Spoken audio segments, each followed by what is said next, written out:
భారత ప్రభుత్వం స్పోర్ట్స్లో 8 మందికి పద్మశ్రీ అవార్డు ఇచ్చి గౌరవించడం జరిగింది. Number 1 Shri Baldev Singh, hockey coach, Punjab రాష్ట్రానికి చెందినవారు.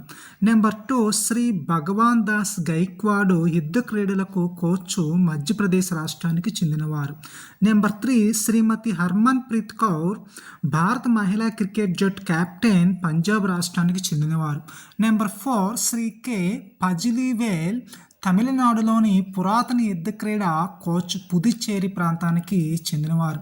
నెంబర్ 5 శ్రీ ప్రవీణ్ కుమార్, భారతీయ పారా అథ్లెటిక్ హై జంప్ క్రీడాకారుడు, ఉత్తరప్రదేశ్ రాష్ట్రానికి చెందినవారు. నెంబర్ 6 శ్రీ రోహిత్ శర్మ, భారత క్రికెటర్కి చెందినవారు, మహారాష్ట్ర ప్రాంతానికి చెందినవారు.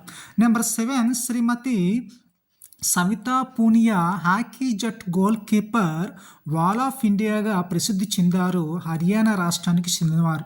నెంబర్ 8 శ్రీ వ్లాదిమిర్ రిష్విలి, మరణం అనంతరం ఇవ్వడం జరిగింది పద్మశ్రీ, రిజ్లింగ్ కోచ్, జార్జియా దేశానికి చెందినవారు.